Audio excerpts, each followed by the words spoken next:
I'm sure you've heard this myth that your brain needs carbs for energy.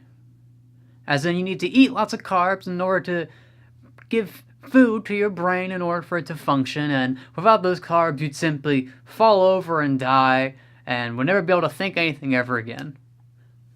Well, despite the fact that you and I are alive today, and there are many other people following even a zero-carb approach, while being able to think and speak and walk around just fine, there's actually a lot of other good evidence to why that's wrong. In fact, this evidence I'm going to talk about today comes from the very same source that these experts use to say that you need those carbs. Groups like the American Diabetes Association to the USDA base their recommendation of about 45 grams of carbs per meal or 130 grams of carbs per day based on a book called Dietary Reference Intakes. This book is a huge compendium of nutritional knowledge, and it's basically a sort of Bible that many of these organizations and experts use to dictate what kind of nutrition they teach.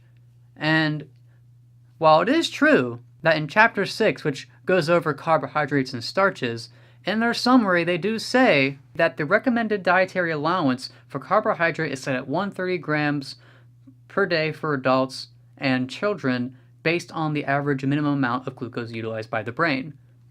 It does say that. But when you actually go and look into the chapter itself, actually do the reading, it states the exact opposite. In fact, just 10 pages later, when it actually gets to brain and glucose metabolism, it mentions point blank that the lower limit of dietary carbohydrate compatible with life apparently is 0, provided that adequate amounts of protein and fat are consumed. Let me repeat that. Apparently 0. As in none. As in you don't need those carbs at all. It states this very plainly 10 pages after that summary. And then it goes further to mention groups like the indigenous tribe of Maasai who ate nothing but milk, blood, and meat. And they seem to get by just fine. They were a warrior tribe after all. It even goes further to explain that, yes, while the brain does need some glucose to function, it can actually get all of that from protein and fat through gluconeogenesis, and that can get the rest from ketones via ketosis. It says, just a page after that little bombshell, that, nevertheless, even the brain can adapt to a carbohydrate-free, energy-sufficient diet or to starvation by utilizing keto acids, aka ketones, for part of its fuel requirements. It can survive carb-free, as in without eating any carbohydrates. I don't think you can explain it in any clearer terms of that. It says right there that you do not need carbs for your brain, that it can run on other fuels, being ketones and from protein and fat.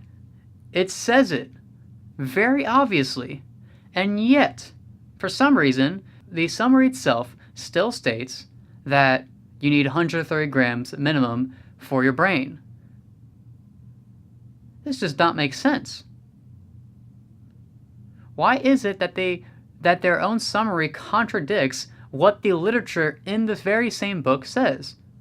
Why is it that none of the doctors or organizations expounding this nonsense ever pick up on that? Is it because nutrition is infested with vegetarian bias? Is it because doctors simply aren't reading the books? Who knows?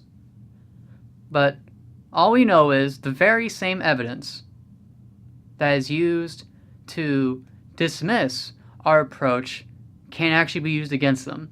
So next time you see someone say, oh no, you need to eat those carbs, you need that brain energy, be sure to point out the hypocrisy of that. Be sure to point out the fact that the very same belief that they just spat at you came from the very same book that 10 pages later proves the exact opposite.